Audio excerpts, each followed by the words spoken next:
Hello and welcome to my channel. Today I'm going to be talking about a UB online tournament for the game Ninth Age. The name of this tournament is UB Crippling Rides. It's actually UB Crippling Rides 9, but it's the 8th iteration of it, so I just put the 8 there. And this is match 1. So this tournament is only 3 games. You have 2 weeks to play each game. So this actually we started it last week on Saturday, I think, and then I had to finish it on Tuesday. So, but that's fine. So anyway, for this tournament, I decided I'm actually gonna step away from Sylvanels. I'm playing them a while, and I'm kind of feeling beat up, shall we say.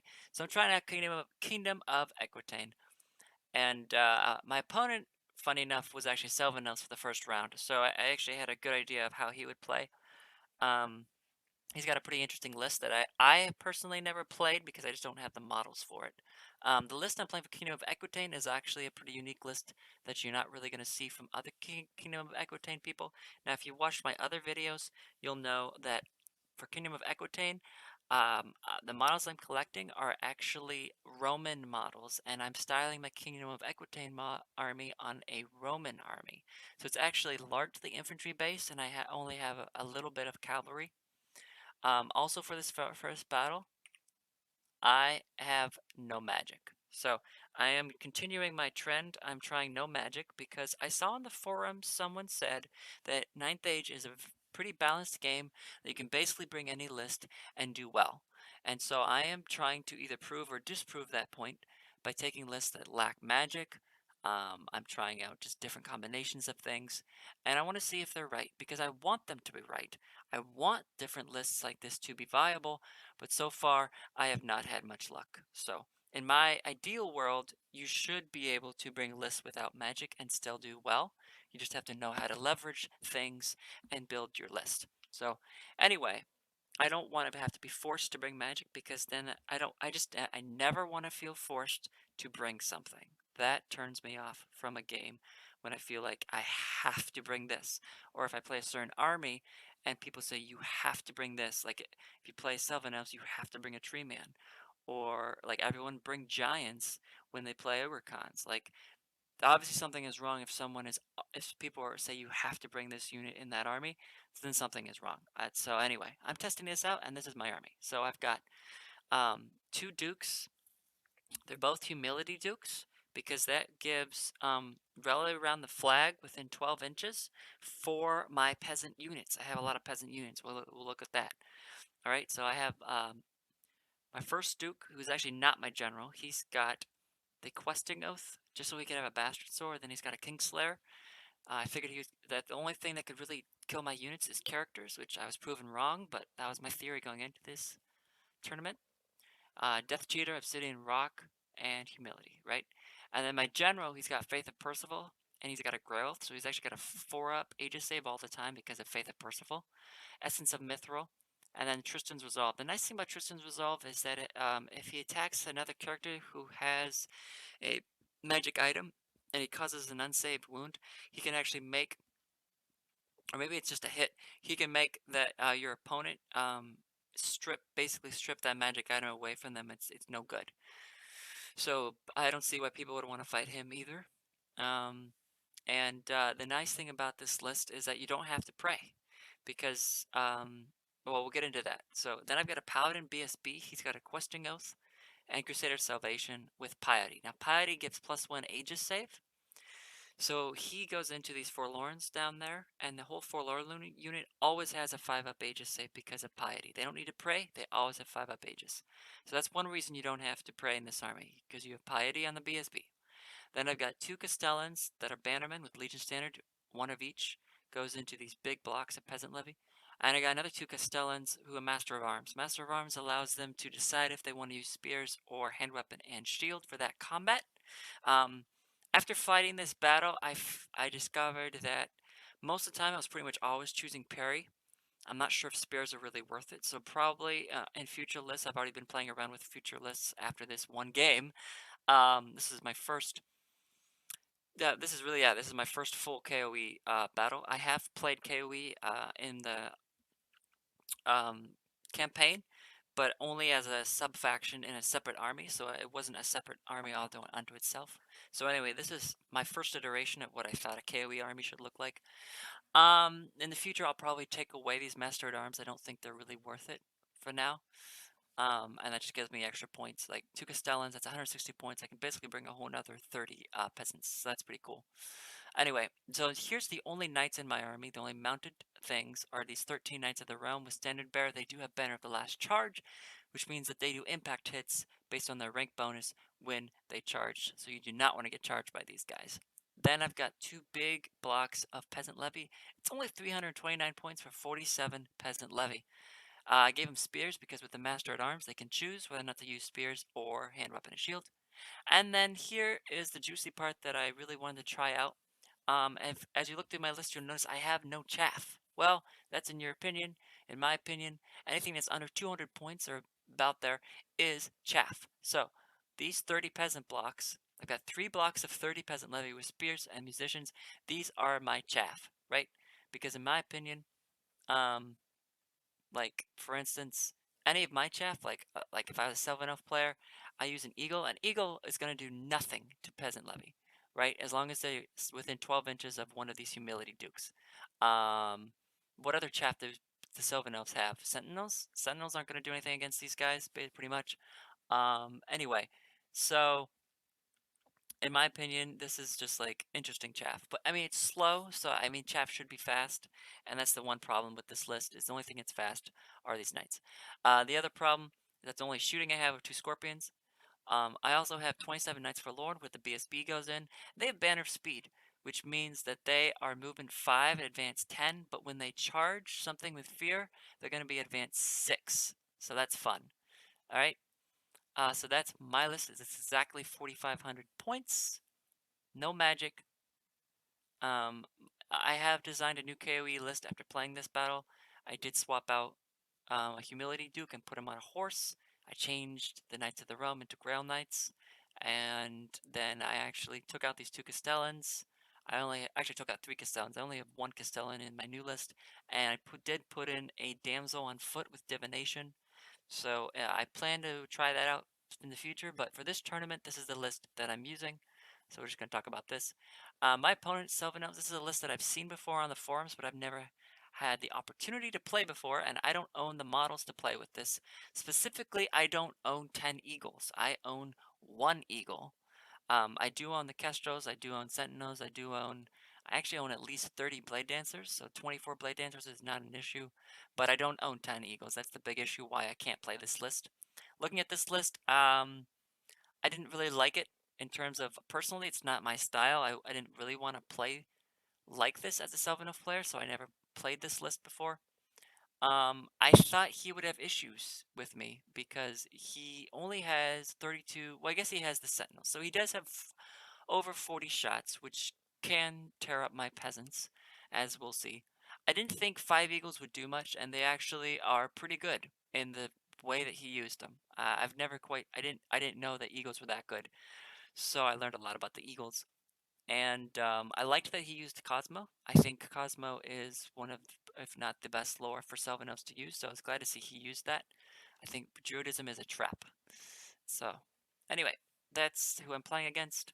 The objective is capture the flags. So, as you look at his list, he has 4 scoring units, right? He's got 2 Dryad units that are pretty small, minimum size, and 2 Archer units, which are not defensive at all. They can be killed easily. So, he's got 4 scoring. I actually have, let's see, 5 Peasant Levy, 6, 7. Right, so I have 7 scoring, right? My main issue that I'm going to find is that he's going to find it pretty easy to kill these present blocks and pick up 3 scoring that way. And I'm not able to actually kill all 4 of his scoring. So anyway, but in terms of the objective, it looks like I have an advantage going into it. At least in my opinion, I do. Because I can just push forward and he's not going to be able to do a whole lot. And it's Frontline Clash. And I decided I was going to put up some pictures of what my actual KoE army looks like because on UB, you don't get to see that. I've tried to find Roman models in UB and I can't. I tried to design my models to look like that, but I can't. So these are my actual models. These are my scorpions, right? Roman scorpion. And this is one of my dukes on foot, and this is the only duke I've painted. And then this is actually the only legionnaire I've painted as a peasant levy. Um, but I have over 200 of these guys, so it's gonna take a long time to paint all of them. So there we go. All right, deployment. So I deployed like this, and as you can see, I actually deployed pretty poorly. I actually, also in this game, I got to deploy first and I dropped everything first because, as I said before, this army does not need to pray. So I can just drop first and go. Well, my main issue is starting over here. I put my knights down and I didn't realize all of the moves. I'm going to call them stupid movement rules in Ninth Age. Um, yeah, basically, since I deployed them so close to the board edge, they can't ever wheel and get away from this board edge. They can only go straight forward. So that was a mistake on my part, and I realized that too late. I should have deployed them right here because they don't care about going through water, and then that gives them enough arc that they can either go this way or they can go this way. My thought process was I wanted to deploy most of my infantry over here so that if he deploys his shooting, I have the hill and the woods to block. So he's not going to be able to shoot me very well. I can advance from cover of the hill, right? So that was my thought process. And this is a woods I think that he dropped. That's not regularly here. That was his woods he placed there. So I put mine here, my infantry here. Then I decided I'll put my BSB and forlorns here. They have faster movement. This way, if I drop everything here, he sees that, and if he deploys everything here, my thought process was if he does that, it's going to take forever for these peasants to come around and hit him. So I'll put these here so I can get to them quickly or go here. So that's good. And then I put the knights way over here so that if he did deploy here, my knights could just charge into him. That was my thought process. And then the peasant levy were just to support the flank of them because my big fear is that this is, look how long this is. That's a huge flank. I didn't want the Castros to get into my flank. So I deployed so close to the board edge, he could not get on this flank.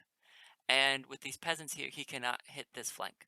That was my plan, but I should have deployed further over here and just used them to guard a flank and then put the peasants here to guard the other flank. That's what I should have done with my knights.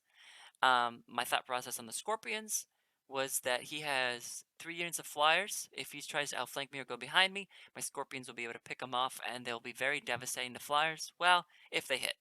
So that was my thought process. They're actually pretty good against eagles, but anyway. And then so then he deployed. He put his sentinels in the woods.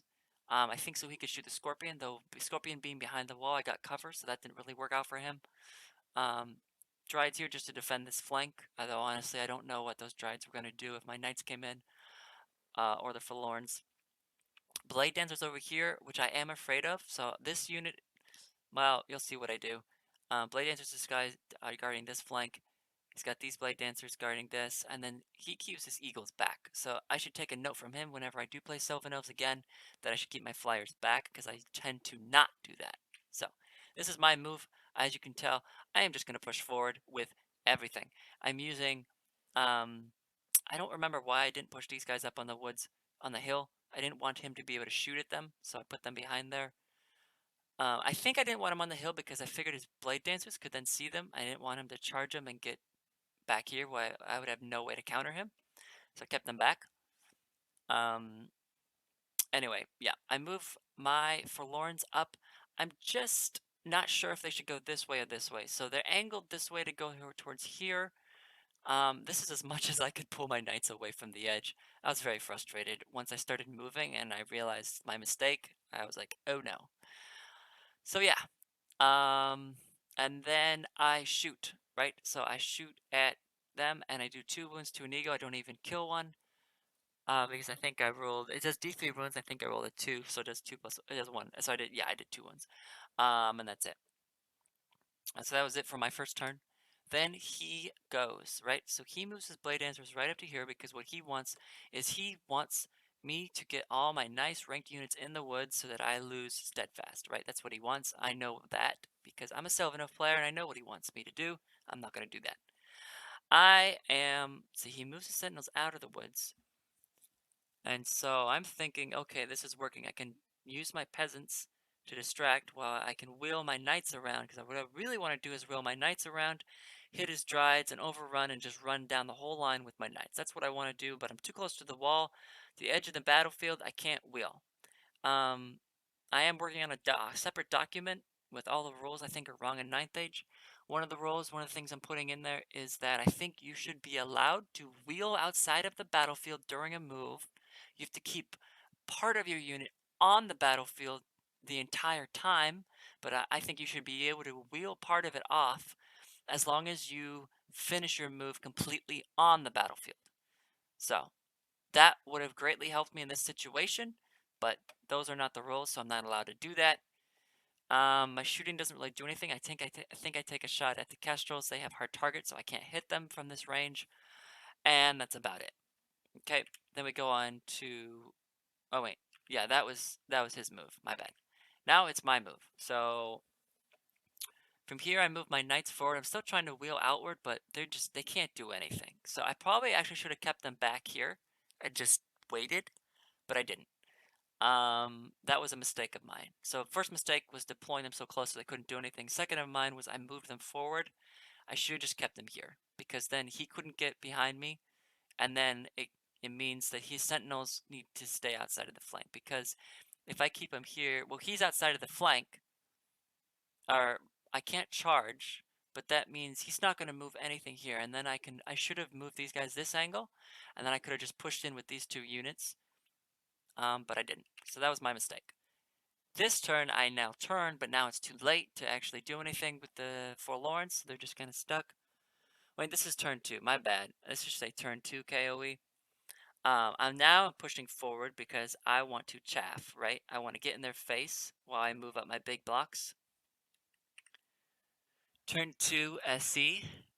What is he doing? Okay, so he charged. This is what he did. He took his Dryads here and he charged right into my flank. I didn't quite see that, but I figured I have more ranks. I'm going to be able to hold, right? I'm going to be able to hold. Turn 2 SC move. Flies his eagles down to outflank me. I don't really care that much because I don't think eagles are really going to do much to this big block. He puts his eagles back here, which I know is bad news. I can't really do much about this cav unit. I basically lost 700 points on a scoring unit just because I deployed this one unit wrong, right? Just from one deployment mistake, I've lost 700 points. So, then he moves the sentinels back in the woods because since my knights weren't here, he had no reason not to, right? He doesn't care if my levy charges him. So, this guy's actually pretty smart, though. He said he's pretty new. I think he's only been playing since like May or something of last year as well. So we're both pretty new, but he seems pretty smart. Now my forlorns can't do anything because the Kestrels are too far away, which is really what they want to fight. And there's nothing for them to charge. So now they've just wasted their movement on turn 2. Well, now it is. Oh yeah, it's turn 2 SC Magic. He is trying to magic my guys. He's not really able to do much.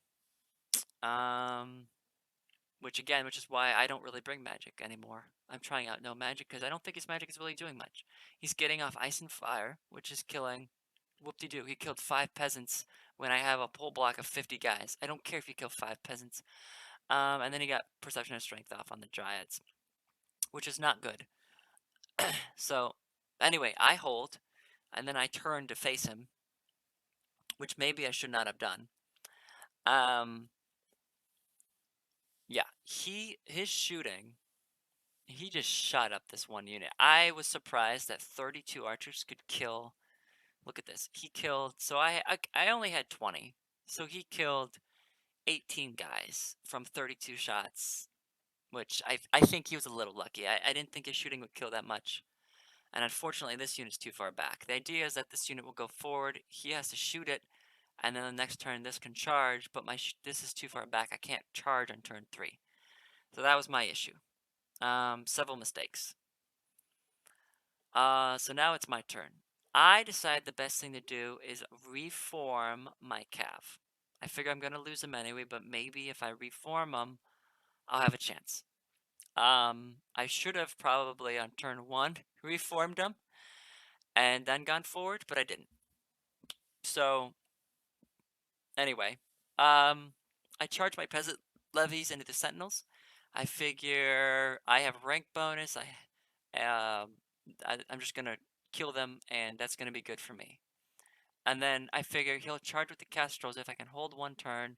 Then once I finish the sentinels, I can turn and then charge the castles in the flank. So I figure I'm actually going to do okay over here.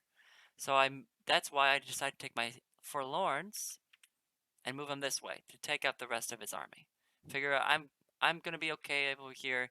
Even if I'm not, I'm tying up a good amount of points for him, right?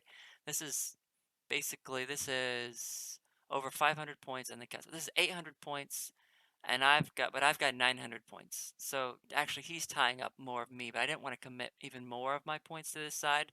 I probably should have committed my forlorns, and I didn't. Yeah. So yeah, that's what I should have done in hindsight. I should have taken my forlorns and just pushed them over here.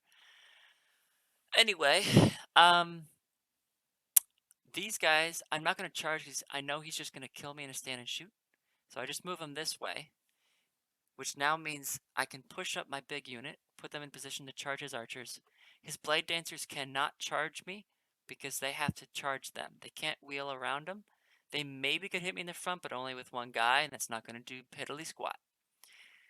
So I'm feeling pretty good. I feel like I'm playing pretty smart here, and I charge my big block into his blade dancers. I'm not sure about this, but I decided, why not? Let's just see what happens. Well, what happens is I kill a bunch of them. I kill 6 of them.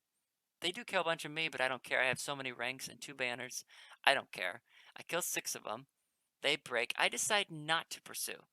Um, I decided not to pursue because I wanted them to be in a position to charge these blade dancers if they charge here, because I'm thinking this is still going to hold against blade dancers because I'm naive, right? So I keep them here. I maybe should have pursued the blade dancers. They actually rolled a 10. They got pretty far. I doubt I would have caught them.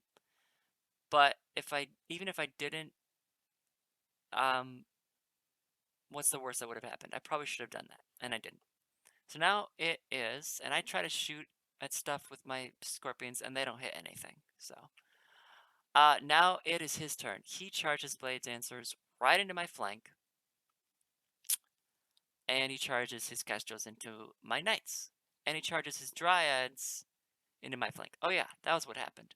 So I charged, I killed a bunch of sentinels, but because they're light troops and in a woods, they hold. This made me so upset that his sentinels held. In my mind, there was no way that a unit of sentinels should hold against a ranked unit like this. But they're light troops, so they're steadfast in the woods. He's able to roll his discipline 8. Doesn't matter that I have rank bonuses and that he lost 6 guys. He's steadfast in the woods. And that was my mistake. I forgot that light troops had steadfast in the woods. Again, I think he's a lot smarter. So, yeah. So he charges me. And then he just moves his eagles down to get into my scorpions.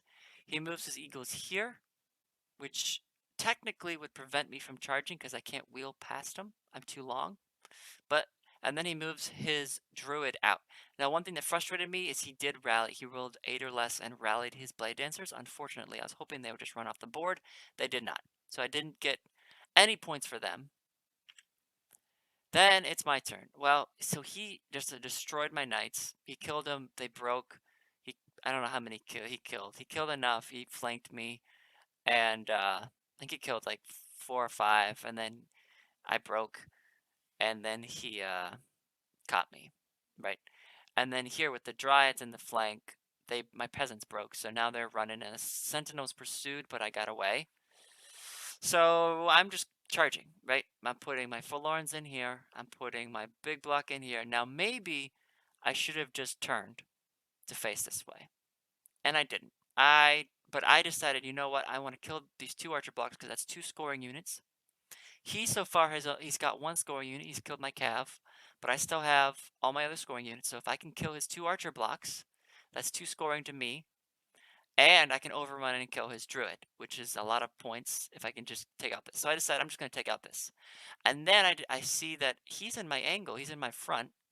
So I'm going to wheel around. He did, I don't know if it was unity and divergence or what. I think it was. I wasn't able to stop it. And he got unity divergence off in this unit, which was bad because it took out a bunch. As you can see, I have, let's see, 50 minus 8. So I have 42 in there. Oops. And now I only have 1, 2, 3, 4, 5, 25. I have 28. So we killed 14 guys from Unity and Divergence, which is bad. But obviously, I'm not going to run. But now that I'm shorter, I can move up and wheel past his eagles. So his eagles don't block me anymore because he killed me with Unity and Divergence. Sometimes you don't want to cast spells. It would have been better for him to put Unity and Divergence on this unit, which is what he tried to do, but he couldn't because his druid was facing this way. He didn't move her properly when he moved her out of the unit. All right? So now I'm doing these 3 charges. Well, what happens is, of course, I go in, I'm just destroy these 2 archer units. These peasants don't rally, of course, they keep running. These peasants, did I think I moved them ever so slightly, I don't remember. Now, this is the turn that really made me frustrated. I should have broken his dryads. They are not steadfast because they are ranked. They're not skirmish. They're not light troops. I have ranks. I have 2 banners. I killed 1. He killed a bunch of mine, but I still won the combat. Well, he actually didn't kill that many. He didn't kill that many. I won the combat. He needed, I think, a 4 or less to stay. I must have won by, I think, 4. I either won by 4 or 5. He rolls a double 1. He rolls a 2. And he stays. Like, my plan was I charge, I should break them, and then I can overrun into his Blade Dancers. Because Blade Dancers in the rear, if I'm in the rear of Blade Dancers, they're not so scary. So I'm thinking I'm going to kill his Dryads, I'm going to overrun into his Blade Dancers, and he's going to be in a world of trouble. Because I'm going to wipe out his Archers, I'm going to wipe off his Mage, and then I have a chance at wiping out his Blade Dancer unit and his other 2 characters, and that's going to be game. Like, that's pretty solidly game 1 to me. So I'm thinking this is my turn. Turn 4 is my turn. Well, his Dryads hold, and that ruined a lot of the plan. I did kill the archer units. My Forlorns, the archers broke, and I pursued them, and then I went off the table. So now my Forlorns are off the table, and they don't come back on until turn 5. I kill the archers here, and I overrun into the druid. Or maybe they broke and I caught them. Either way, I overrun into his caster. Now it's his turn. He's close enough technically to charge into these 2, but he doesn't. He's going to take his eagles and he's going to charge into the flank. Because I didn't break them, he can now charge me in the flank. He charges me in the flank. And oh, and on the previous turn, yeah, his eagles took out my scorpion at the bottom there. So he charges me in the flank. And so let's see. He does magic. Not a whole lot happens with magic. His sentinels decide to just shoot my peasants. I still have 1 left, so that's good. And he brings his blade dancers down here. Now, I am skeptical. I don't know why he's doing this. To me, this is not what you should do. Oh, I have this laser pointer pen. Anyway, yeah. So I end up. So his eagles kill my guys. I am now in the woods. I am no longer steadfast. So this is not a combat situation I want to be in. Because now that I'm not steadfast and I'm bleeding infantry quickly from this unit, I didn't know eagles had. I forgot that eagles had three attacks each, and they're just tearing up these peasants. And the dryads have 2 attacks each, so they're tearing up my peasants, and I just keep whiffing on my attacks. So this combat goes very poorly. I only do 1 wound, I think, to this mage. I don't know why I didn't move my Duke in combat. I should have moved my Duke over, and then I could have killed her, and I didn't. Actually, I think she challenged. Anyway, I forget what. I think she challenged, and my Duke couldn't kill her for some reason. I only did 1 wound, but then she broke. She broke, and I did not pursue. I figured she's close enough, she'll just run off the board. She did not run off the board. I didn't pursue. I probably should have pursued, but I figured I need to turn around because I don't like the way this combat in the woods is going. So this is my turn 5. My Forlorns come on the board. This guy, of course, isn't going to rally. He's discipline 5. He's decimated. He's only going to rally on a 2. So he's going to keep running. I don't manage to really kill much, though now there's only 2 dryads left. So my plan on turn 5 is I contemplate I'm trying to figure out what to do. I figure I could charge these to Blade Dancers just to get them out of the way. Then I could charge my big block in. If I charge them in, I definitely win this combat. But then I figure if I overrun, it opens up a flank to his Blade Dancers, to both Blade Dancer units, which I do not want. He's just going to blend this unit, this big block. If I break them and I don't pursue, then he can front charge me and I'll be in the woods. And I won't have steadfast and he'll just blend me anyway. So I actually decide not to charge. I do the math, I figure out I have a chance that I'll win this combat anyway. So what I do is I kill the Dryads. I move my Duke over. I do kill the 2 Dryads, so I have eliminated another scoring unit to him of his. But I lose the combat. His Eagles just hit like crazy, and I fail to do any wounds on the Eagles. So I break from combat because I'm not steadfast in the woods. I break. Sorry, I forgot to take a screenshot. His Eagles catch me because he pursued. That was my turn 5. Then on his turn 5, he flies them back here. He moves his Blade Dancers up. And on my turn 6, I simply pull back. I move away. I decide. I use my 2 peasants to block. I decide. I figure out. If I move my block this way, and I put my 2 guys here, his Blade Dancers can't actually hit me. So I sacrifice my 190 point peasant levy unit to save my big block. So I have at the end of the battle. Oh, and then in his turn, he charges and of course kills the scorpion. So on the end of the battle, all I have left is this peasant levy block with my general, Duke, and this forlorn block with my BSB. And that's all I have left. I honestly thought the battle was going better than this, but it ended up in a 17-3 because he killed 2493 of me, and I killed 976, which is 14-6. I think the points are skewed. I think it should be different because that's only a 1500 point difference. But I guess 1500 points is a lot. The game does not favor the way I like to play. I like to just throw units into things. And that didn't happen. So anyway, there were a couple situations. Obviously, I deployed my cav wrong. I think this fight in the woods, if his Dryads didn't roll that too, that would have been a completely different situation over here. I probably should have pursued the Druid to kill her off because her magic was still hurtful, and that was like 400 some points that I could have gotten. And then I also didn't move my Forlorns wide. I should have just committed them to this flank to defend this flank because that could have been a lot different if I had them on this flank. I didn't really need them into the archers. It was kind of overkill. So yeah, couple things I did wrong, mostly with deployment, and then in the first 2 turns I didn't move properly. And then I just had some unlucky rolls in the woods. So there we go. It ended up in a 3-17, so I'm starting off pretty near the bottom in this tournament. But first KoE battle, so I'm bound to make mistakes with how to deploy things and how to move things. So there we are. Hope that you enjoyed this video.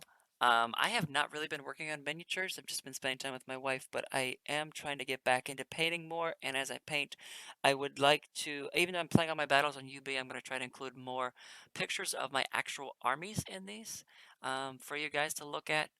And I'm trying to finish up um, a big block, or basically I want to paint all of my forest rangers because I want to use more forest rangers more for Sylvan Elves, and then I'm going to transition into trying to work a lot on my KoE. So I'm really excited to actually have a Roman army painted. So hopefully when we finish all of this stuff in the USA and play in person, that I'll actually have painted armies to play with. So there we go. That was the battle. I don't know when my next battle will be for this. This round 1 ends this weekend, so we'll get paired up probably on Monday, and then that'll be then we'll schedule the battle out. So I'm just gonna be doing battle reports as I play them. But as always, if you ever want to play me on UB, send me a message, leave me a message. My forum name on Ninth Age is Roman Ragnarok, or you can just comment on this YouTube video, and we can set up a battle. But thanks for watching. Hope you enjoyed it and learned some things about how to play Ninth Age.